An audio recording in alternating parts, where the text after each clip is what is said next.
बुलबुल को दिया ना लाओ परवाना को जलना, गम हमको दिया सबसे जो मुश्किल नजर आया। বন্টনকারী আল্লাহ তাআলা সব কাজ তার ইচ্ছা মতো বন্টন করে দিয়েছে, যাকে যেটা দিলে মানায় তারে সেই দায়িত্ব দিয়েছে। দেখেন কত বড় একটা গরু, সে ডাক দিলি পারা 10 হাত দূরত্ব শোনা যায় না, একটুকু একটা কুত্তো ডাক দিলি 3 মাইল দূরত্ব শোনা যায়।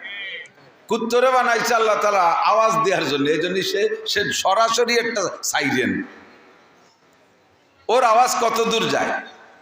আল্লাহু আকবার। যাকে যে কাজ দিয়ে আল্লাহ পছন্দ করেছেন, তো কারে কি দেশে কয় বুলবুল কো দিয়া না লাও পরওয়ানা কো জলনা। বুলবুল পাখিরে দেশে তুমি কাঁদবা, কি কয়ে কাঁদে? ফুলের মধ্যে মুখ দিয়া বুলবুল পাখি কয় সদায়ে কুমরিয়া বাসাদ বকুকু बगोशे मंदराया दल्लहू, चमन में चू चुकर कहते हैं बुलबुल के फूलों में अल्लाह मिया तू ही तू है, तू ही तू, तू ही तू है, तू ही तू।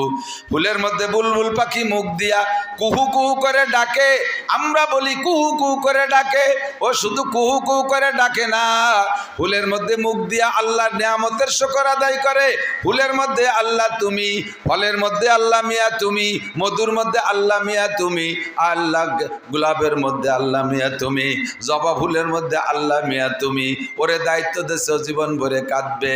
বুলবুল কো দিয়া না লাও পরওয়ানা কো জলনা। আর ছোট ছোট পদ্মা বোর্ডিং আছে, ছোট ছোট পোকা, এই যে আজকে তো আসে নাই পোকা, মাঝে কয়েকদিন পড়ছি বড় পোকার বিপদের ভিতরে। এখন কারেন্টের লাইটের মধ্যে খুব একটা মরে না। আমাদের ছোটবেলায় আগলা বাতি জ্বালাইতাম, মনে আছে নাকি মুরব্বীরা? চেরা, কুপি, ল্যাম্প, বাতি যে যা কয়, এই আগলা বাতি জ্বালাইলে দেখেন পোকায় দেখতেছে যে ওর মা ওর মধ্যে পড়ে মরছে, ও ডিপ করে ওর মধ্যে পড়ে। একের পর এক পড়ি এতগুলো পোকা নিচে জমা হয়ে গেছে, তাহলে বাকি কটা একটা বোধ বুদ্ধি থাকা দরকার না যে ও দায়িত্ব যাওয়া যাবে না। আগে মুরব্বীরা যারা গেছে মরছে, আমরা ইয়াংরা শরীর তাই, কিন্তু ওর মধ্যে পুড়িয়ে মরে। ওই পুড়িয়ে মরার মধ্যে ওর মজা আছে, তা নাহলে মরবে কেন? ওরে আল্লাহ তাআলা ওই দায়িত্ব দিয়েছে। তো সবাই যে সব দায়িত্ব দেওয়ার পরে আমাদের জন্য কি রাখছে? গম হামকো দেয়া সবসে জো মুশকিল নজর আয়া। আমাদেরকে আল্লাহ তাআলা দিয়েছে দুশ্চিন্তা, টেনশন খালি মানুষকে দিয়েছে, আর কেউরে টেনশন দেয়নি।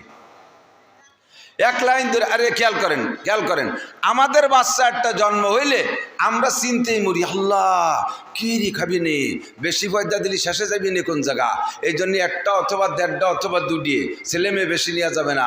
আমি ওটা 5 বিঘে জমি ভাগে পাইছি, এ যদি দর্জনানিক চাল মাই হয়, এ ভাগ করতে গেলে ওকে কি হবে নে, এই চিনতে বাপের মাথা আর চুল উঠে যায়। কতক্ষণ সারা জীবন ভরে এই চিন্তা।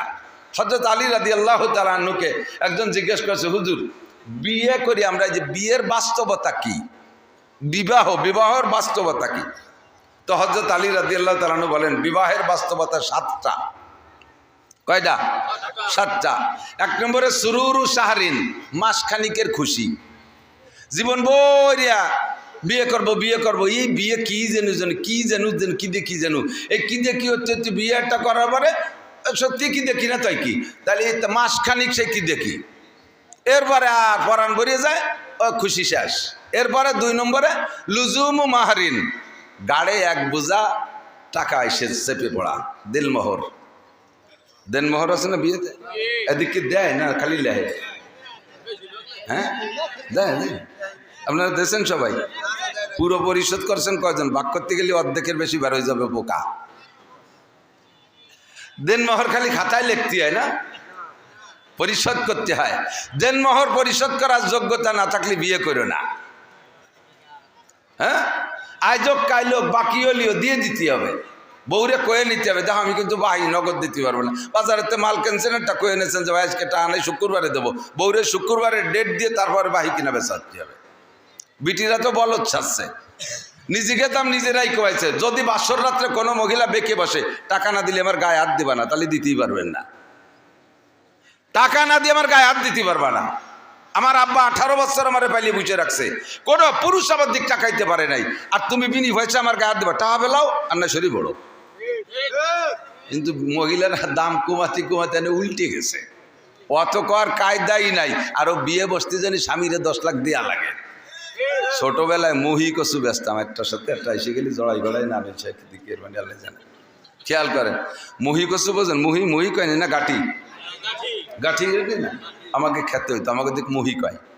তো মুহি খেতে দিক আছে নাকি জানি না, কচু লাগাইলে ওর গোড়া এরকম বড়টা হয়, ওর নাম হলো মুথা, আর ওর গায়ে ছোট ছোট জড়াই, তার নাম হলো ওই গাঠি বা মুহি। আমাকে খেতে অনেক হইতো। তো উঠাই আই না বাজারে বেচতে যেতাম। আমি 4 5 পড়তাম, আর আমার ছোটো ভাই নিচে। তো 2 ভাই বেচতে যেতাম, ও যেত ওই মুথা বেচতি আর আমি যেতাম মুহি বেচতি। তা আমার মুহি 2 টাকা করে কেজি দমাদম বিক্রি হয়ে যেত। আর ওর মুথা প্রথম জায়গায় 1 কেজি 8 আনা বেচছে, 8 আনা 1 কেজি। পরে খানি পরে খদ্দের মধ্যে নাই ডাইয়ে ডুয়ে আর একজনের কাছে 4 আনা 1 কেজি বেচছে। আর কেউ নেয় নাই 12 আনা। ও 10 কেজি নিয়ে গেছে। এখন সন্ধ্যা হয়ে গেছে, আর খদ্দের নাই, হাটও ভেঙে গেছে। কারণ আমার কাছে মাঝে ভাই কি করবো, এত কি এত রয়ে গেল 8 কেজি। আমি বললাম যার যার দাম আসে সেই বাড়ি নাও, আমারটা খালি হয়ে গেছে, আমি চলে যাচ্ছি। ও এখন বিপদে পড়ে গেছে। আমি কাছে ভাই আমার মুহিকাট মুথা কাটা কেউ ফিরিয়ে নেন, তাও কেউ নেয় না। ফিরিয়ে নেন তাও নেয় না। এরপরে কয় এই 8 কেজি যদি নেন তাহলে আগে যে 12 আনা বেশি ও 12 আনাও দেবো, একটু নিয়ে যান, তাও নেয় না। আগেরে মা বোনদের দাম ছিল, আগেরে মা বোনদের মেয়েদের দাম ছিল। মুরব্বীরা সাক্ষী দেন, আপনাদের বাপসা ছাড়া বিয়ে করতে যাইয়া শ্বশুর বাড়ি ঘর একখান পণ কইতে, পণ দিয়ে বিয়ে করে আনা লাগছে কতক্ষণ, ওই পণই দেন মোহরের টাকা। এরপরে দাম কমতি কমতি কমতি কমতি এখন সে মুথার মতো উল্টে গেছে। আর দিন যা বেশি সবটা তোমারে দেবো, কোনো মতে নেও, তাও নেয় না। আদা কচু হয়ে গেছে, ঠিক না? লুজুমু মাহরিন, বিয়ের হাকিকাত, 1 বোঝা টাকা কাঁধে চাপা, দেনমোহর পরিশোধ করা ওয়াজিব, পরিশোধ করা ওয়াজিব। যদি কেউ দেনমোহরের টাকা স্ত্রীকে না দিয়ে মারা যেয়ে থাকেন, আল্লাহে আল্লাহর কসম, as-সিরাতু বাইনা সিরাতি আল জান্নাহ, পুল সিরাত পার হওয়ার পরে জান্নাতে যাওয়ার আগে আরেকটা পুল বানায় দেবে, ওইটার নাম হলো সিরাতুল কিসাস। প্রতিশোধ নেয়ার পুল হবে, প্রতিশোধ নেয়ার পুল হবে। আপনি নামাজ ভালো, রোজা ভালো, হজ ভালো, যাকাত ভালো, ফরজ ভালো, ওয়াজিব ভালো, সুন্নাত ভালো, তাহাজ্জুদ আছে, ইশরাক আছে, আবিন আছে, তাবলীগ আছে, সরমুনায় আছে, নগরকান্দা আছে, সব কিছুতে ভরপুর। বাস আপনি পুলসিরাত পার হয়ে চলে যাবেন। কিন্তু ওই পাশে যাইয়া ওই প্রতিশোধের যে পুল আছে, 2 পাশে 2 জন উঠবে, বুড়ি উঠবে এই দায়িত্বে, বুড়ো উঠবে ওই দায়িত্বে, 2 জন সামনাসামনি। বুড়োরে বুড়ি যে ধরবে, বুড়ো নোটক বাটুস্কুত দাঁড়াও, কুম্বেজিল্লা, কোনো কথা হবে না, তুমি এবার কেনা তাই এখন তো চিনবা না, দেনমোহরের টাকা কটা ফেলাও। দেনমোহরের টাকা দিয়ে জায়গা কি করবা, কয় আমি পায়খানায় ফেলা দেবো, তো টাকা ফেলা। বুড়ো 60 বছর আমার যেভাবে পারছো সেভাবে ব্যবহার করছো। তোমার 1 ডজন ছেলে মেয়ে আমি পেটে করে নিয়ে ঘুরে বেড়াইছি, 1 ডজন ছেলে মেয়েরে একটা বাচ্চারে পালতে আমার 60 মণ করে দুধ খাওয়াইছি আমার স্তনের থেকে। তোমার বাড়ির সব কাম কাজ করছি, জীবনে আমার একটা টাকা দাও নাই। আমি লাস্টে বললেন যে বুড়ো মরার আগে 2 কাঠা জমি দলিল দিয়ে যা, তাও তুমি গ্যার গ্যার করতে করতে মরিয়ে গেলে, আমার কিছু দিয়ে গেলে না। এরপরে বুড়ো কালে তুমি মরার পরে ছেলে মেয়েরা আমার বাড়িতে তাড়াই দিছে, মাইয়েকে বাড়ি যাই আমার জীবনযাপন করা লাগছে, শেষে মাইয়ে বাড়ি মরছি, টাকা ফেলা বুড়ো। আর আল্লাহ কবে যায় ফেরেশতারা ও জায়গা যানজট হয়ে গেল, কি ধরনের গেঞ্জাম গেঞ্জ ওঠে, কয় যে আল্লাহ এক বুড়োরে অ্যারেস্ট করছে, অ্যাটাক করছে। কি কয় যে দেনমোহরের টাকা চায়, কয় দাও দিতি, কয় বুড়োরে কেউ টাকা নিয়ে যান নাই, যাবেনও না, দেওয়াই লাগবে। এখন কয় যে আল্লাহ টাকা তো নিয়ে আসিনি, কি করবো? ফেরেশতাকে আল্লাহ পাক বলবেন, বুড়োর আমল নামা থেকে প্রত্যেক 2 পয়সার বিনিময়, 100 পয়সায় 1 টাকা, প্রত্যেক 2 পয়সার বিনিময়ে 700 রাকাত নামাজ বুড়িরে দিয়ে দাও। বুড়োর আমল নামা থেকে প্রত্যেক 2 পয়সার বিনিময়ে 700 রাকাত নামাজ বিকাশেও পাঠাতে পারো, রকেটেও পাঠাতে পারো, ট্রান্সফার করে দাও, অথবা ব্যাংক অ্যাকাউন্টে দিতে পারো। 700 রাকাত করে নামাজ দিতি কাল্লা নামাজ শেষে এখন যদি 60,000 টাকা রয়েছে, তা রোজা ধরো, তাও শেষ, আর কি আছে তা ধরো, সব দেওয়ার পরে 200 টাকা রয়ে গেছে। এবার 200 টাকার বিনিময় বুড়ির আমল নামা থেকে যে গুনাহ আছে, ওই গুনাহগুলো বুড়োর আমল নামায় দিয়ে দাও, দাও পাল্টায় দাও। বস্তা ভরে নেকি নিয়ে যে শূন্য হাতে জাহান্নামে চলে যাবেন। হুকুকুল ইবাদ, নামাজ পড়েন নাই, রোজা রাখেন নাই, জিনা করেছেন, মদ খাইছেন, গাঁজা খাইছেন, এইগুলো যা করেছেন সবগুলো হুকুকুল্লাহ, আল্লাহর সাথে নাফরমানি করেছেন। যে কোনো সময় চোখের 2 ফোঁটা পানি ফেলে দিয়ে যদি কেঁদে দেন, রব্বানা যালামনা আনফুসানা ওয়া ইল্লাম তাগফির লানা ওয়া তারহামনা লানাকুনান্না মিনাল খাসিরিন। চোখের পানি দেইকা আল্লাহ বড় সরল, আল্লাহ বড় মেহেরবান, আল্লাহ বড় গফফার, আল্লাহ বড় সত্তার। আপনার চোখের পানি দেইকা জীবনের সব গুনাহ আল্লাহ মাফ করে দিতে পারে, কিন্তু হুকুকুল ইবাদ, মখলুকের হক নষ্ট করে গেলে এটার দায়িত্ব আল্লাহ নিবে না। যারটা নষ্ট করেছো সে যদি মাফ করে তাহলে যাইবা, আর সে মাফ না করলে এক কদমও বাড়তে পারবা না। বিয়ের নুস উঠলি লাগছে বিয়ে, আরো টাকা পয়সাটা গুছাই নিয়ে নাই মেয়ারা। বিয়ে করতে হবে, তবে বিয়ের আগে প্রস্তুতি দেন, মোহর পরিশোধ। হযরত আলী বলেন বিয়ের হাকিকত 7টা। 1 নম্বরে মাসখানিকের খুশি, 2 নম্বরে লুজুমু মাহরিন, বস্তাখানিক টাকা কাঁধে চড়া দেন মোহর। এরপরে জীবন ভরে বউরে কামাই রোজগার করে খাওয়াতে হবে, সেটা হলো কুসুরু জাহরিন, মাজা ভাঙ্গা খাটনি। মাজা ভাঙ্গা খাটনি। আমি এক রাত টস করলি যা টাকা পয়সা পাই তাতে 2-3 মাস খাইয়ে বাঁচতে পারি। এক রাত্রি টাকাতে 2-3 মাস খাইয়ে বাঁচতে পারি, কোনো অসুবিধা হয় না। এই সারা জীবন 30টা বছর অস করে বেড়াচ্ছি, এখনো 30টা টাকা ডানি রাখতে পারলাম না। আল্লাহ ছেলে মেয়ে দেশে যথেষ্ট, তাকে পিছিয়ে খরচ করতে করতে আমার মাজা বিয়া হয়ে যাচ্ছেন, সবসময় মাজা কামড়ায়। এ বিয়ে না করলে আমার গাড়ি এই বুঝা উঠছ নাকি? এরা কয় কুসুরু জাহরিন, উলামায়ে কেরাম একটু মনে রাখেন, সুরুরু শাহরিন লুজুমু মাহরিন, কুসুরু জাহরিন মাজা ভাঙ্গা খাটনি। বিয়ে না করলে ছেলে মেয়ে আত্মীয় স্বজনের এই বোঝা কাঁধে উঠতো না, এই পরিমাণ পরিশ্রম আমার করা লাগতো না।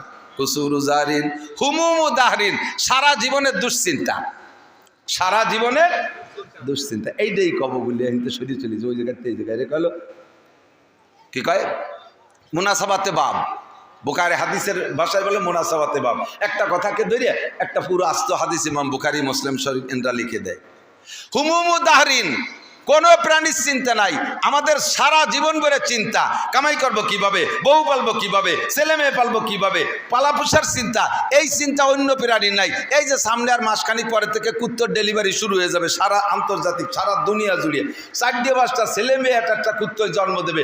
কোনো কুত্তয় কি এই চিন্তা করবে আল্লাহ একে আব্বা নাই, এটা কোন থেকে কিনবে রে, এটা ফিডার খাওয়াবো কি রে, কি দুধ খাওয়াবো, একটা জাঙ্গি ভেঙ্গে নাই, একটা প্যাম্পাস কিনে দিল না কেউ, একখান কুটি খেতা নাই, একটা মশারি নাই, সুবানি কোন জায়গা, এইগুলো কোনো কুত্তর চিন্তা আছে? কতক্ষণ আছে? আর আপনার একটা পেটে আসার সাথে উল্টো শোনো শুরু হয়ে যায়, আলটা শোনো। বাচ্চা আইস পেটে আসছে, কালকে থেকে মেশিন শুরু হয়ে গেছে, কম্পিউটার দিয়ে চেক আপ, একেবারে 9 মাস পর্যন্ত চেক আপ, এরপরে তার জন্য গুছাগুছি কত কিছু। আল্লাহু আকবার। এই চিন্তা অন্য প্রাণীর নাই, গরুরও নাই, ছাগলেরও নাই, কুত্তরও নাই, কোনো প্রাণীর এই চিন্তা নাই। এই হুমুম উদাহরণ দুশ্চিন্তা একমাত্র মানুষের। গম হামকো দিয়া সবসে যে মুশকিল নজর আয়া, অন্য কেউরে দুশ্চিন্তা দেই নেই, একমাত্র মানুষকে দুশ্চিন্তা। দেখেন যারা রাজা হবে বলে নাচিয়ে বেড়াচ্ছে, তাদের চাইতে আমরা ভোটার রাও চিন্তা কমতেছি না। কতক্ষণ? কোন প্রাণীর জগতের ভিতরে এই রাজনৈতিক দুশ্চিন্তা নাই, আমাকে মধ্যে আছে। একে বলে হুমুমু দাহরিন, সারা জীবনের দুশ্চিন্তা। এই কথাটা কয়ে নেই একটু মনে রাখার জন্য। তাহলে বিয়ের হাকিকাত 4টে কইছি। 1 নম্বরে সুরুরু শাহরিন, 2 নম্বরে লুজুমু মাহরিন, 3 নম্বরে কুসুরু জাহরিন, সারা জীবনের মাজা ভাঙ্গা খাটনি, 4 নম্বরে হুমুমু দাহরিন, দুশ্চিন্তার বোঝায়, দুশ্চিন্তার বোঝা মাথায় ওঠে, 5 নম্বরে নুজুলু কবরিন, খাটতে খাটতে খাটতে খাটতে শেষ কবরে চলে যেতে হবে। 6 নম্বর আর 7 নম্বর দুকুলু জান্নাতি নাও নারিন, ওই ভালো চালাইতে পারলে বউ বাচ্চারে সুন্দর পরিচালনা করতে পারলে বেশতে, আর যদি উল্টো পাল্টা চালাও তাহলে দোজক। এই হলো বিয়ে। এছাড়া বিয়ে আর কি? কতক্ষণ? গম হামকো দিয়া সবসে যে মুশকিল নজর আয়া। আল্লাহ তাআলা আমাদেরকে দুশ্চিন্তা দিয়েছে। এবার দুশ্চিন্তার ভিতরে আমরা যে যে হালাতে আছি, আপনারা সাধারণ পাবলিক বিভিন্ন কাজে বন্টন আছেন। আমরা হুজুররা, আপনারা মনে করেন যে সব হুজুরের এক কাজ, তা না। হুজুরকে ভিতরে আল্লাহ তাআলা কাজ ভাগ করে দিয়েছে। একদল মসজিদের ইমামতি করে, আরেক দলে মুয়াজ্জিনি করে, আরেক দল হাদিস পড়ায়, আরেক দল মুহতামিমি করে, আরেক দল হেফজখানায় পড়ায়, আরেক দল কিরাতখানায় পড়ায়, আরেক দল পীর মুরিদি করে, আরেক দল ময়দানে জিহাদের কাজ করে, আরেক দল লেখালেখি করে। আর আমাদের মতো এক দলটা আল্লাহ তাআলা কইছে তোমরা ওয়াজ করে খাবা। আমাদের দেশে সবচাইতে কঠিন এই ওয়াজ করা। কিতাব লেখলাম, জায়গায় বসে বসে 10 খান দেখে দেখে মিল করে একটা লিখে দিলাম। কিন্তু সে জায়গা অভিযোগ করার কেউ নাই, সাফাই ছাড়িয়ে দিলাম, খালি খালো না খালি না খালো। কিন্তু এই জায়গা 12 তালের মানুষ আছে, আমলিগ, বিএনপি, জামাত, জাতীয় পার্টি, আটরশি, চন্দ্রপাড়া, মানিকগঞ্জ, সুরেশ্বর, বজেশ্বর, ইনায়তপুর, বাহাদুরপুর, শরীয়তপুর, মাদারীপুর, ফরিদপুর, যত পুর আছে সব পুরীর লোক আছে। তবলিগ, সরমনাই, এতাহাতি, ওয়াজাহাতি, হেজবুত তৌহিদ, কাদিয়ানি, ইয়ানি, শেয়ানি, বারোয়ানি, ছয়ানি, সব দলের মানুষ আছে। ছোট আছে, বুড়ো আছে, গুড়ু আছে, কান্দা পার্টি, হাসা পার্টি, দোয়াসলা পার্টি, সব দল পার্টিরে গুছাই গেছে বসায় রেখে 2 ঘন্টা ওয়াজ করা কঠিন ব্যাপার, খুব কঠিন ব্যাপার। এক দলের এক পাশে হয়ে গেলে আরেক দল কয় চল যাই, যে গোপালগঞ্জের হুজুর নিজে গিয়ে শুরু হচ্ছে, আবার তাই কয়। আবার যদি কইলে আমি বিএনপি ভাব, তাহলে আমলিগ করে যারা তারা কয় চল যাই, হয়ে গেছে গোপালগঞ্জে হলে এবার নষ্ট হয়ে গেছে। এই সব মেনটেন করে কথা বলা বহুত বড় কঠিন। দিন রাত 24 ঘন্টা, সাথে মাদ্রাসায় পড়াইও, সাথে মোহতামিম, 2টে মাদ্রাসার মোহতামিম, 2টে দাওরা হাদিস মাদ্রাসা পরিচালনা করা লাগে। 2 মাদ্রাসায় আমার 56 জন শিক্ষক। সরকার 56টা টাকাও দেয় না, একখান ফুটো টিনও দেয় না যে একটু সাবলা ছুড়ো বানায় তলে তাইও কিচ্ছু দেয় না, এক মুঠ চাইল দেয় না। এই 56 জন শিক্ষক আর 2 মাদ্রাসায় 400 ছেলে বোর্ডিংয়ে খায়। আমার আপনার বাড়ি 2 জন 4 জন সদস্য নিয়ে আমি আপনি এটা স্থায়ী আয়ের উৎস আছে, কামাই রোজগার করে তাই সেই 4-5 জন মানুষকে খাওয়াই ভরাইয়ে খুশি রাখতে পারেন না। ও দোস্ত, 400 মানুষকে খাওয়াইতে হবে, যার যে যদি ভাতও দেন, পাতলা একটু ডাইলও দেন, চিন্তা করেন কি পরিমাণ খরচ। বছরে 12 মাসের 9টা মাস বোর্ডিংয়ে খাবার দেওয়া লাগে। এই 56 জন শিক্ষকের বেতন দেওয়া লাগে, থাকার জায়গা দেওয়া লাগে। আমার এক মাদ্রাসায় বিদ্যুৎ বিল আসে 25,000 টাকা। এলো আমাদের ছোট মাদ্রাসা। চট্টগ্রাম নানুপুর মাদ্রাসায় গেছি, আল্লাহু আকবার, একদিনে চাউল রান্না হয় বোর্ডিংয়ে 82 মন। পুরোই মুস্কুন্নি ইউনিয়ন বলে খাওয়ানো যায় না। এটা কোন ইউনিয়ন? আমি মুস্কুন্নি ইউনিয়ন করে দিছি, হামিদ্দি ইউনিয়ন। সারা ইউনিয়নের মানুষকে একদিন খাওয়ানো যায়। এই পরিমাণ চাউল এক মাদ্রাসায় একদিন রান্না হয়। নানুপুর, হাটাজারি এরকম হয়। খাওয়াই কে? একটু বলবেন না কে খাওয়ায়? যে আল্লাহর উপরে ভরসা করে আল্লাহই তার জন্য যথেষ্ট, ঠিক না? আল্লাহ যথেষ্ট। তাকদু খেমাসান তারুহু বেতানান। কওমি মাদ্রাসার উলামায়ে কেরাম পাখির মতো তাওয়াক্কুল নিয়ে চলে। পাখির ঘর নাই, বাড়ি নাই, জায়গা নাই, জমি নাই, চাকরি নাই, বাকি নাই, ব্যবসা নাই, বাণিজ্য নাই, বিজিএফ কার্ড নাই, পঙ্গু ভাতা, বয়স্ক ভাতা, বিধবা ভাতা কিছু দেয় না সরকারে। পাখি একটা গাছ লাগায় না, এক মুঠ ধান বুনয় না। অথচ এই দেশের সমস্ত যত ফসল আর ফল আছে, যে পাখিতে যে জাতের ফল ফসল খায়, গারিস্তার চাইতে 8 নম্বরটা পাখিতে খায়। ওই আম গাছের সিকটি ডালে একটা আম প্রথম পাকছে, বাড়িওয়ালা সহে দেয় না, পাখিতে সে অর্ধেক খাইয়ে আর অর্ধেক ছাড়ি দিয়েছে, কাকা এটুক তুমি খাও। ধান বুনেছেন, পাকা ধান আগে বাবুই পাখিতে খায়, ঠিক কিনা? সব তারা খায়, অথচ তাদের ক্ষেত খামার নাই। তাদের সারা বছর কোনো ক্ষুধা থাকে না। সকালবেলা খালি পেটে বেরোয়, সন্ধ্যাকালে ভরা পেটে বাড়ি আসে। উলামায়ে কেরাম আটি সওয়াল মাদ্রাসা খুলিয়া সারা বছরকে সামনে নিয়ে খালি হাতে রওনা দেয়। বছরের শেষ আল্লাহর রহমতে খাইয়ে দেয়, ও খারাপ না।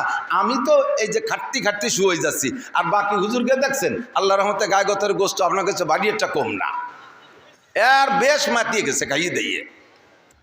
স্বাস্থ্য চেহারা কত সুন্দর, খাওয়াই কে? ওমাইয়া তাওয়াক্কাল আলাইহি। একদল কয় সার্টিফিকেট নাই কওমি মাদ্রাসায়, হুজুরা কি রেখাবে, কি রেখাবে? তুমি তো আমাকে সাথে আইসে খাইয়ে দাও, খাইয়েও সারতে পারবা না। আমি তো মাঝে মাঝে কই, আল্লাহ না খাওয়া বিদ্যা পড়ি এত খাওয়া, না খাওয়া বিদ্যা পড়ি এত খাওয়া, খাবারের জ্বালায় আমি পাগল হয়ে যাই, পলায় থাকি যে খাবো না। রুজির মালিককে। একটু এদিকে আসি দোস্ত, যারা দাঁড়িয়ে আছেন একটু বসার চেষ্টা করেন। আমি শুরু এবং শেষ, আরবিতে গেলে বেদায়া আর নেহায়া, খেয়াল করেন কি বলছি, বলতে পারবেন? বেদায়া আর নেহায়া। আল্লাহ পাক 1500 বছর আগে জানে যে মুস্কুন্নির এই মাহফিলে জাগায় হবে না, জায়গায় টান পড়ে যাবে, লোক বেশি হয়ে যাবে, দাঁড়ায় থাকবে। এই জন্য একটা আয়াত ওই সময় নাজিল করে দিয়েছে, ওয়াইজা কিল লাকুম তাফাসসাহু বিল মাজালিস। যখন তোমাদের বলা হয় যে দেখো কত মানুষ আহলে হাদিস আলাগের মতো বই ছানা বাঁধে দাঁড়ায় রয়েছে, এইরকম যদি হয় যে ভিতরে জায়গা হচ্ছে না, বসার জায়গা, তোমরা একটু জায়গা করে দাও, একটু জায়গা ছাড়িয়ে দিয়ে জায়গা করে দাও। হয়তো বলবেন যে আল্লাহ আমি সেই সন্ধ্যের সময় এসে ফাঁসাই দিয়ে ঘষে ঘষে কত সুন্দর একটা জায়গা বানায় বসে রয়েছি, আমি এত ভালো জায়গা ছাড়িয়ে দিলি, তুমি আমার কি দিবা কও, পছন্দ হলে ছাড়বো নাহলে ছাড়বো না। আল্লাহ কাইয়াফসাহিল্লাহু লাকুম, সূরা তোরে বেহেশতের মধ্যে জায়গা দেবো। তোর এই যে মুসকুন্নি জায়গার কয় টাকা দাম, বেস্তের মধ্যে অট্টুক জায়গা ছাড়িয়ে দেবো, একটু জায়গা ছাড়িয়ে দিয়ে আগে বসলে বেস্তের মধ্যে একটা জায়গা দলিল হয়ে যাবে। বলবেন না সুবহানাল্লাহ? আর কি একটু আগে বসবেন নাকি একটু জায়গা দিয়ে? আর যারা দাঁড়িয়ে আছেন তারা যদি বসে ওয়াজ শোনেন, হযরত আব্বাস রাদিয়াল্লাহু তাআলা আনহুর সাথে জান্নাতে যাবেন। হযরত আব্বাস জান্নাতি, নিঃসন্দেহে হযরত আব্বাস জান্নাতি, হযরত আব্বাস জান্নাতি। যদি বসে বয়ান শোনেন, হযরত আব্বাসের সাথে জান্নাতে যাবেন। সবাই বলেন আমিন। আবার অনেকে বস্তি করার সাথে সাথে উঠে আটা দেয় কেন্নুর মতো। কেন্নু চেনেন নাকি? ওই যে কেন্নু পোকা কয় না, এর অনেক পাওয়ালা, ওই যে লম্বা লাল লাল আছে ভ্যারাইটি রঙের, কেন্নু কয় নাকি নাকি? হ্যাঁ, কেড়া কেড়া কেড়া পোকা চেনেন না? লম্বা লম্বা লাল কেড়া। ও কি পাও বেশি বলে জোরে আটে নাকি? অনেক পাও বিদায় অত জোরে আটে না, রেলগাড়ির মতো। কিন্তু রেলগাড়ির তো গতি আছে, তো আটে আস্তে আস্তে। এখন ওরে যদি ঠেলা দেন যে এইভাবে আটলি পারে তুমি কোন সময় ভাঙ্গা যাবা না, একটু জোরে আট, তাহলে কি রে গোল হয়ে ভয়সা হয়ে যায়, পারলি তুই আইটি বেড়ে আমি আটবো না। যারা দাঁড়ায় ওয়াজ শুনতেছে তাকে বসতি গেলে যদি ঠিক আছে তুমি হয়েছে কষ্ট করে বেড়া, আপনার তাও শোন বলে শেষে তার এক বিপদ। আটা দিলে যদি কেড়ার মতো গোল হয়ে যায়। তো যে যেভাবে পারেন সেই সেইভাবে শরীর। আমি শুরু আর শেষ দুইটা বলবো। কোরআন শরীফের আয়াত যা পড়ছি, তা তো সবাই জানেন। জীবনে মানুষ মাটি দিয়েছেন যারা, আয়াতটা জানেন না? মিনহা খলাকনাকুম পড়বেন, ওয়াফিহা নুঈদুকুম ওয়া মিনহা নুখরিজুকুম তারাতান উখরা। কথা কার? আল্লাহ এই আয়াতের ভিতরে কি বলছেন? আল্লাহ তাআলা বেদায়া ওয়ান নেহায়া, শুরু এবং শেষ, শুরু এবং শেষ দুইটা দিক আল্লাহ তাআলা ইশারা করছেন। এই আয়াতগুলো আমরা পড়ি কোন জায়গায় যাইয়া? মানুষ মাটি দেওয়ার সময় পড়ি, তাই না? সাহাবায়ে কিরামদের থেকে, হুজুরের থেকে এ পর্যন্ত পড়তে পড়তে আসতেছে, তাই আমরা এটা এখনও পড়ি এবং পড়াও চলতে তালে থাকবে। বাকি আয়াতের যে তর্জমা, এই তর্জমার দিক লক্ষ্য করে এই আয়াতটা মাইয়েতরে মাটি দেওয়ার সময় পড়ার কোনো দরকার নেই, কারণ ওই কথাগুলো তো মাইয়েতরে শুনে লাভ নাই। কি করছি জানেন? মিনহা খলাকনাকুম, এ মানুষ তোমারে মাটি দিয়ে বানাইছি, অফিহা নুঈদুকুম, আবার তোমারে মাটির মধ্যে নিয়ে আসলাম, অমিনহা নুখরিজুকুম, আবার মাটির থেকে বের করব। মানুষ মাটি দেওয়ার সময় মরা মানুষটারে এই কথা শুনুনি 5 পায়ের দাম আছে, কারণ তার জবাবটা তো ইয়ে গেছে। কিন্তু পড়ি কেন?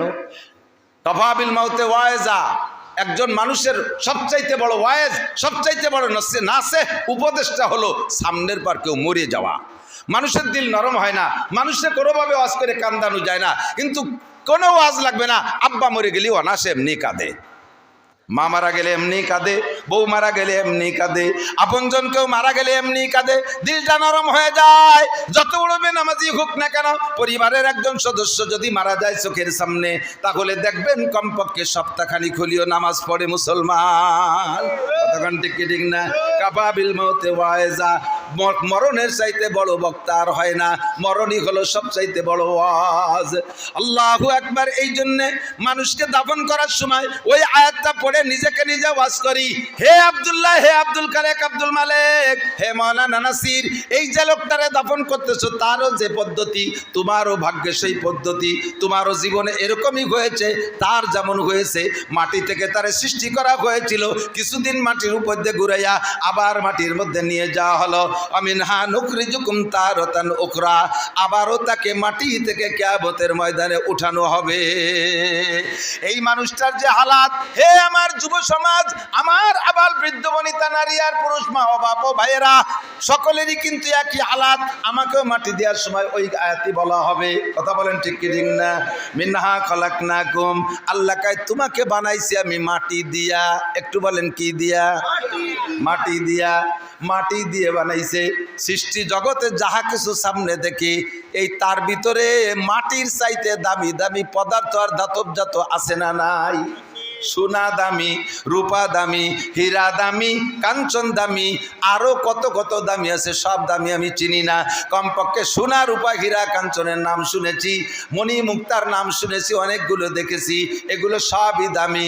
স্বর্ণের ভরি এখন 2,16,000 টাকা ভরি। আল্লাহ তাআলা আশরাফুল মাখলুকাত মানুষ বানাইছে।